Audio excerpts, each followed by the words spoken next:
जय हिंद साथियों, आपका बहुत बहुत स्वागत है स्मार्ट स्टडी क्लासेस 77 के यूट्यूब चैनल पर। साथियों, हम आपके बीच में लेकर आ चुके हैं छात्रावास अधीक्षक सामान्य अध्ययन अंतिम प्रहार। जी हां साथियों, सुबह आपका इसका एग्जाम होना है और कल के एग्जाम में इस सेशन से आपके जो है परीक्षा में प्रश्न पूछे जाने वाले हैं। तो चलिए तैयार हो जाइए।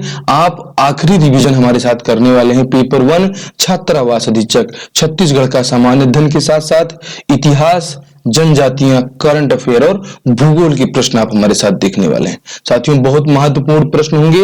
रिवीजन है आपके इतिहास का, एक भी स्लाइड छूटने न पाए भूगोल के प्रश्नों वाली, साथ ही साथ आपसे न छूटने पाए करंट अफेयर के वो महत्वपूर्ण प्रश्न जो आपको सिलेक्शन दिला सकते हैं। तो चलिए, जनजातियों के भी प्रश्न यहाँ पर शामिल किए गए हैं। ये अंतिम प्रहार आपको करना है और एक एक प्रश्न को अच्छे से ध्यान देना है और उसकी पूरी व्याख्या को भी समझना है। चलिए, 15/9 के पेपर में आज ये छप रहा है और ये करंट अफेयर के प्रश्न भी आ रहे हैं। पहला प्रश्न है, भारत के 25वें मुख्य चुनाव आयुक्त कौन है? बिल्कुल छपने वाला प्रश्न है। ज्ञानेश कुमार, सुकुमार सेन, राजीव कुमार या अनूप चंद्र पांडे। साथियों, 4 ऑप्शन आपके सामने दिए गए हैं।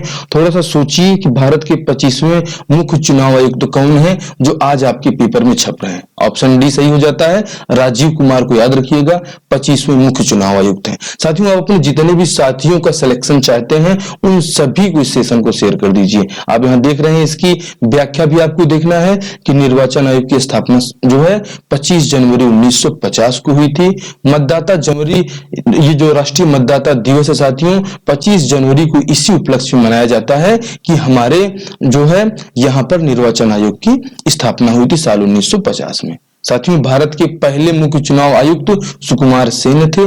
इन्हें भी दिमाग में रखिएगा, याद रखिएगा, एग्जाम में छप रहे हैं। अगला प्रश्न देखते हैं साथियों, हाल ही में भारतीय नौसेना का अध्यक्ष किसे नियुक्त किया गया है? उपेंद्र द्विवेदी, जो बिल्कुल बहुत महत्वपूर्ण है। कुछ याद आ रहा है? BR चौधरी के भी बारे में जानना चाहिए, दिनेश कुमार त्रिपाठी को भी जानना है और अनिल चौहान को आप भूल कैसे सकते हैं? जी हाँ, अगर आप तैयारी कर रहे हैं तो इन चारों ऑप्शन और के बारे में, चारों नामों से आप फैमिलियर हैं। साथियों, भारतीय नौसेना का जो अध्यक्ष है दिनेश कुमार त्रिपाठी को नियुक्त किया गया है। ये हमारे भारतीय नौसेना के अध्यक्ष हैं। आइए हम आपको बताते हैं, भारतीय नौसेना के अध्यक्ष दिनेश त्रिपाठी 26वें क्रम के नौसेना प्रमुख हैं। साथियों, ये क्रम भी पूछ लिया जाता है और ये क्रम कौन सा होगा? तो भारतीय नौसेना अध्यक्ष दिनेश कुमार त्रिपाठी का जो क्रम है, इनका क्रम 26वां है। साथियों, उपेंद्र द्विवेदी भारतीय थल सेना के 30वें थल सेना अध्यक्ष हैं। ये भी आपके एग्जाम में आ सकते हैं। साथ ही साथ BR चौधरी को याद रखिएगा, भारतीय वायुसेना के 27वें वायुसेना अध्यक्ष हैं। इन्हें आपको याद रखना है। तीन नाम तो आप फैमिलियर हो गए। ऑप्शन डी में बचता है अनिल चौहान, जो हमारे देश के चीफ ऑफ डिफेंस स्टाफ हैं। इन्हें भी याद रखिएगा और दोस्तों में जरूर शेयर कीजिए अगर आप उनको भी कम से कम 5 नंबर दिलाना चाहते हैं। इस सेशन से ही 5 क्वेश्चन आपके सही होने वाले हैं। हाल ही में नीति आयोग के उपाध्यक्ष किन्हें नियुक्त किया गया है? ऋतुराज अवस्थी हैं, सुमन बेरी हैं, BBR सुब्रमण्यम है या कि नरेंद्र मोदी हैं? साथियों, अध्यक्ष तो आप जानते हैं नीति आयोग के भी बारे में कि नीति आयोग साथियों योजना आयोग का स्थान लिया था नीति आयोग ने, और योजना आयोग का अध्यक्ष जैसे प्रधानमंत्री होता था वैसे ही नीति आयोग के जो अध्यक्ष हैं आदरणीय नरेंद्र मोदी जी हैं। लेकिन प्रश्न में पूछा गया है नीति आयोग के उपाध्यक्ष कौन है? तो साथियों, बताना है आपको कि नीति आयोग के उपाध्यक्ष सुमन बेरी हो जाते हैं। ये भी जानना जरूरी है, नीति आयोग का पूरा नाम क्या है, फुल फॉर्म क्या है? तो नीति आयोग का पूरा नाम national institution for transforming India है। आइए इनके CEO के बारे में बताते हैं हम आपको। नीति आयोग की CEO BVR सुब्रमण्यम है। CEO भी पूछे जाते हैं, याद रखिएगा। और इसकी स्थापना 1 जनवरी साल 2015 को की गई थी और इसका मुख्यालय नई दिल्ली में पड़ता है। साथियों, वीडियो को लाइक और कमेंट करके जरूर बताइएगा प्रश्न कैसा लगा। छत्तीसगढ़ के किस स्थान पर मुगल कालीन चांदी के सिक्के प्राप्त हुए हैं? बहुत ही पॉपुलर क्वेश्चन है। क्या मल्हार में, दुर्ग में, अड़िंगा में या अकलतरा में? जी हां साथियों, छत्तीसगढ़ के किस स्थान पर मुगल कालीन सिक्का मिला है? तो ये ध्यान से देख लीजिए, दुर्ग में मिला है। और मल्हार में क्या मिला है साथियों? जो ऑप्शन ए में दिया गया है, तो मल्हार बिलासपुर से साथियों सातवां राजा अपीलक की मुद्रा प्राप्त हुई है। इन्हें याद रखिएगा, ठीक है। आगे देखते हैं, आगे अकलतरा मिलता है आपको। अकलतरा जांजगीर चांपा में है और जांजगीर चांपा से मौर्यकालीन मुद्राओं की प्राप्ति हुई है। ये भी CGPFM द्वारा पूछा गया है। तो इस प्रश्न का उत्तर मिला आपको, मुगल कालीन चांदी के सिक्के कहाँ मिले हैं साथियों? दुर्ग में मिले हैं। मल्हार में क्या मिला है? सातवाहन वंश के राजा पीलक की मुद्रा प्राप्त हुई है और अकलतरा जांजगीर चांपा से मौर्यकालीन मुद्राओं की प्राप्ति हुई है। अड़िंगा के भी बारे में आप जानते हैं, कोंडागांव में स्थित है, इन्हें याद रखिएगा, ठीक है। छत्तीसगढ़ में पांडु वंश के वास्तविक संस्थापक कौन है? सभी प्रश्न महत्वपूर्ण है साथियों, और इस प्रश्न का उत्तर बिल्कुल सही सही टिक करना है। उदयन है, महामंडलेश्वर मल्लदेव है, इंद्रबल है पांडु वंश के वास्तविक संस्थापक, या कि हर्षगुप्त है? साथियों हर्षगुप्त तो इसी वंश के राजा हैं और इंद्रबल भी इसी के राजा हैं, उदयन भी इसी वंश के राजा हैं। तो साथियों छत्तीसगढ़ के पांडु वंश के वास्तविक संस्थापक इंद्रबल हो जाते हैं। प्रश्न आपके दिमाग में होगा कि आखिर में उदयन को हम पढ़े थे, ये क्या है? तो साथियों कालंजर शिलालेख के अनुसार उदयन को पांडु वंश का आदि पुरुष कहा जाता है, और जबकि वास्तविक संस्थापक प्रश्न में आएगा, लिखिएगा इंद्रबल पांडु वंश के वास्तविक संस्थापक है। अगला प्रश्न देखते हैं, राजीव लोचन मंदिर का निर्माण किस शासक ने करवाया था? क्या विक्रमादित्य ने कराया था, गोपाल देव ने कराया था, अन्नम देव ने कराया था, या बिलासतुंग ने कराया था? साथियों राजीव लोचन मंदिर जो कि बहुत पूछा जाता है, और जो इसका निर्माण है हमारे नल वंश के राजा बिलासतुंग ने करवाया था। साथियों आप जानते हैं नल वंशी राजा बिलासतुंग को, जिन्होंने राजिम में राजीव लोचन मंदिर का निर्माण कराया था। आगे ऑप्शन में दिए गए हैं गोपाल देव, साथियों फणिदेव वंशी राजा गोपाल देव जो ऑप्शन बी में है, इन्होंने 11वीं सदी में भोरम देव मंदिर कवर्धा में इसका निर्माण इन्होंने करवाया था। कौन? फणी वंश के राजा गोपाल देव ने भोरम देव मंदिर का निर्माण कराया था 11वीं सदी में। अन्नम देव कैसे छूट सकते हैं साथियों, हम सबकी आराध्य देवी दंतेश्वरी मां की स्थापना काकतीय वंश के राजा अन्नम देव ने किया था। कौन सी नदी के किनारे हैं? संखनी डंकिनी नदी के किनारे। बिल्कुल चारों ऑप्शंस को भी ध्यान से देखना है, और जो विश्लेषण हम आपको बता रहे हैं इन्हें भी बिल्कुल नोट डाउन और अपने दिमाग में बैठाते हुए चलना है। कल ये आपके जो है एग्जाम में छप रहा है। साथियों छत्तीसगढ़ राज्य का प्रथम कारखाना सरदार वल्लभ भाई शक्कर कारखाना बालोद, महामाया शक्कर कारखाना सूरजपुर, भोरम देव शक्कर कारखाना कवर्धा, या मां दंतेश्वरी शक्कर कारखाना बालोद? इसका सही उत्तर क्या है साथियों? तो आप जानते हैं कि भोरम देव शक्कर कारखाना जो कवर्धा में स्थित है, इस प्रश्न का सही उत्तर हो जाता है। ठीक है, आगे देखिएगा, एशिया की सबसे बड़ी इस्पात आयरन कंपनी का दर्जा किसे प्राप्त है? चलिए इन चारों ऑप्शन में दिमाग लगाइए कि कौन है। Prakash Ispat, sponge iron Champa, Jindal steel power limited Raigarh, Monnet Ispat संयंत्र, या भिला स्टील प्लांट? साथियों एशिया की सबसे बड़ी स्पंज आयरन कंपनी है option B, Jindal steel power limited Raigarh. आगे देखते हैं बालकों के बारे में है साथियों, भारत एल्युमिनियम कंपनी कोरबा में मुख्य रूप से किस खनिज का इस्तेमाल होता है? सीजी व्यापम द्वारा पूछा गया है, याद रखिएगा यूरेनियम का होता है, या बॉक्साइट का ऑप्शन बी में दिया गया है, सी तांबा या लोहा का? साथियों बालकों में मुख्य रूप से इस्तेमाल होता है बॉक्साइट का, और इसकी स्थापना साथियों हंगरी एवं रूस के तकनीकी सहयोग से की गई थी, और इसका 51% शेयर स्टारलाइट कंपनी को विनिवेशित किया गया है। ये भी सीजी व्यापम ने दोनों रेफरेंस को भी पूछा है, इन दोनों रेफरेंस को भी याद रखिएगा। और मुख्य रूप से किसका उपयोग होता है? तो बालकों में मुख्य रूप से बॉक्साइट का उपयोग होता है, हंगरी एवं रूस के तकनीकी सहयोग से इसकी स्थापना की गई, और 51% शेयर इनका स्टारलाइट कंपनी को विनिवेशित किया गया है। अगला प्रश्न देखते हैं, छत्तीसगढ़ के प्रथम इतिहासकार? जी हाँ, गोपाल चंद्र मिश्र हैं, ऑप्शन में दिए गए हैं। क्या बाबू रेवाराम है, नरसिंह दास बैसड़ो है, या दलपत राव है? जी कौन है छत्तीसगढ़ के प्रथम इतिहासकार? आप पढ़ रहे हैं तो जी हाँ इसका उत्तर आप छाप चुके हैं, बाबू रेवाराम। साथियों बाबू रेवाराम कौन थे?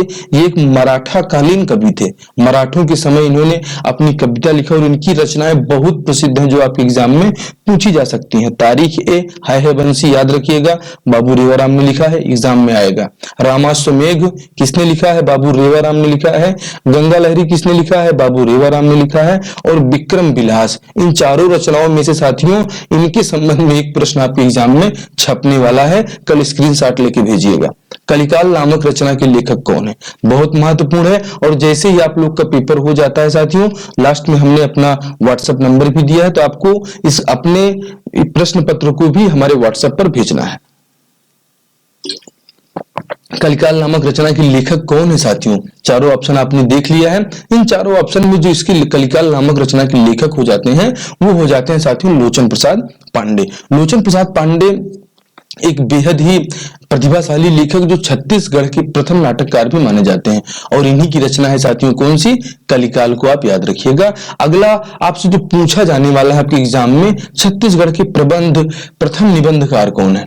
इनकी एक रचना है रानी ब्राह्मण की दुर्दशा के लेखक केयूर भूषण, जो ऑप्शन सी में दिए गए हैं, ये छत्तीसगढ़ के प्रथम निबंधकार माने जाते हैं। मुकुटधर पांडे कौन नहीं जानता है साथियों, हिंदी में छायावाद के प्रवर्तक हैं छत्तीसगढ़ के मुकुटधर पांडे। कलिकाल नामक रचना किसकी है, लोचन प्रसाद पांडे की है, जो छत्तीसगढ़ के प्रथम नाटककार भी माने जाते हैं। अगला प्रश्न संविधान से आ जाता है कि राष्ट्रीय आपातकाल का प्रावधान संविधान के किस अनुच्छेद में किया गया है। आपके सामने अनुच्छेद 52 है, अनुच्छेद 352 है, 356 या 360, इन चारों में से कौन सा है। जी हाँ, इससे आप फैमिलियर हैं कि अनुच्छेद 352 के तहत साथियों राष्ट्रीय आपातकाल लगाया जाता है। क्या अनुच्छेद 52 के बारे में आप हमें बताएंगे कि इसमें क्या लिखा गया है, कमेंट करके बताइएगा कि राष्ट्रपति के पद का उल्लेख है कि नहीं है। मंत्रिपरिषद की सलाह पर साथियों राष्ट्रपति 352 का उपयोग कर सकते हैं और देश में राष्ट्रीय आपातकाल की घोषणा कर सकते हैं। अनुच्छेद 356 के बारे में जान लीजिए, इसी का संबंध राष्ट्रपति शासन से है और इसे संवैधानिक आपातकाल कहा जाता है साथियों। अगला प्रश्न देखते हैं, सरकार क्रियाकलापों में लोक नियोजन में अवसरों की समानता का उल्लेख संविधान के किस अनुच्छेद में। साथियों लोक नियोजन में जो सरकारी नौकरियों में अवसर की समानता की बात की जाती है वो क्या अनुच्छेद 14 में है, क्या 15, 16 या कि अनुच्छेद 19 में।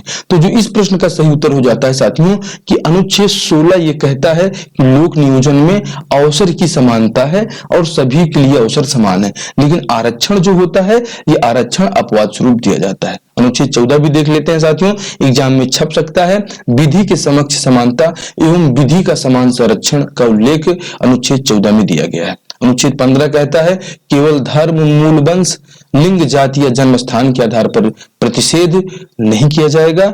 आप इसी ये प्रतिषेध है कि आप किसी धर्म, लिंग, जाति, जन्म स्थान के आधार पर किसी से भेदभाव आप नहीं कर सकते। और अनुच्छेद 19 जिसमें विचार अभिव्यक्ति की आजादी सहित 6 प्रकार की स्वतंत्रता आपको दी जाती है साथियों, याद रखिएगा ये प्रश्न भी आपके एग्जाम में आ सकता है। अगला प्रश्न देखते हैं।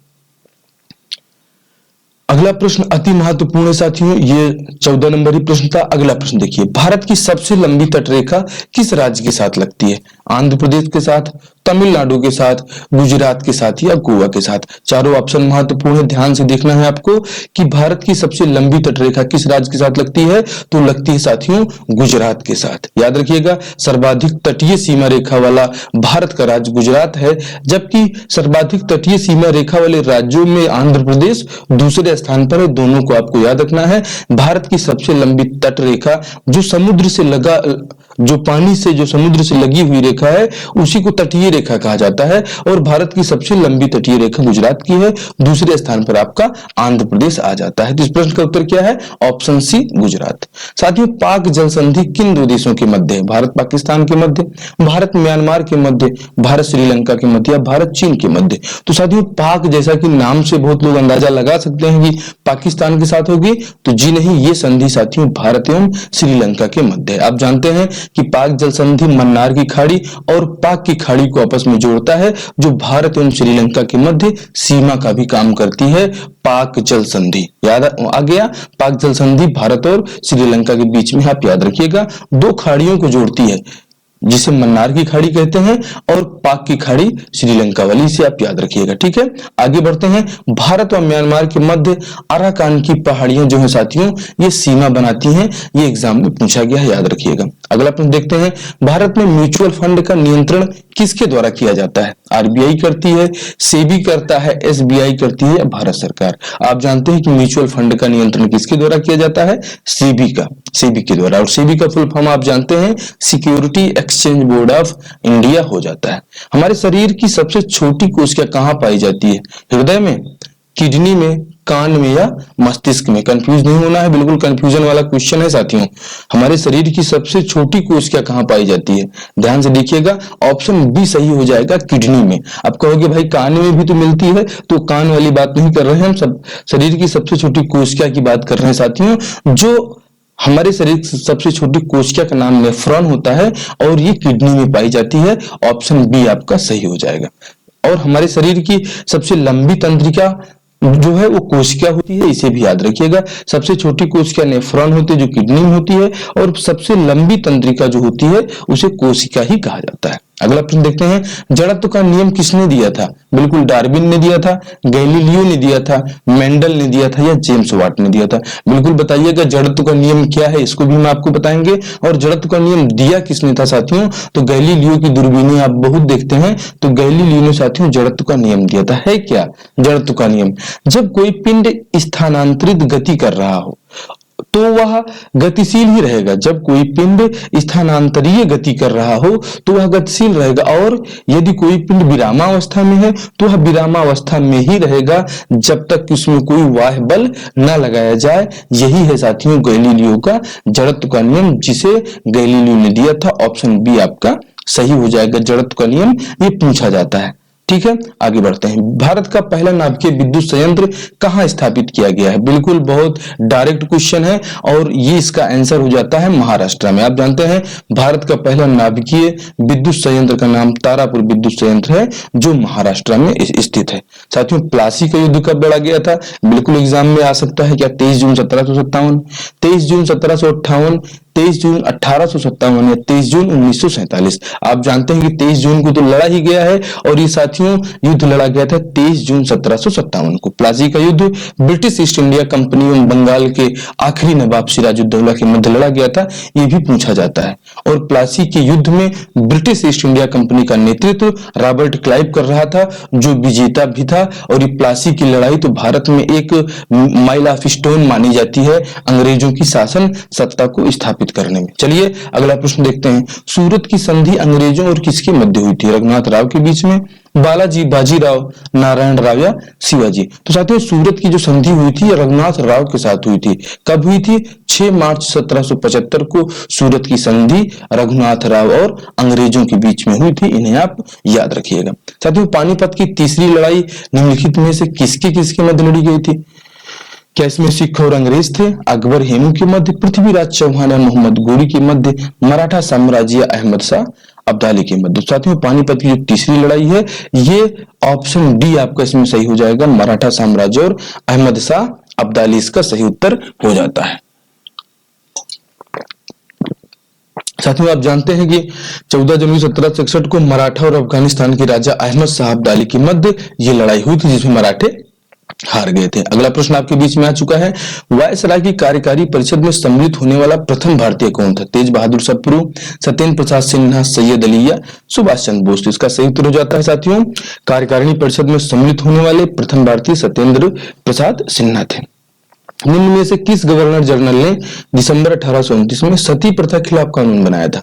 बिल्कुल पूछा जाने वाला प्रश्न है।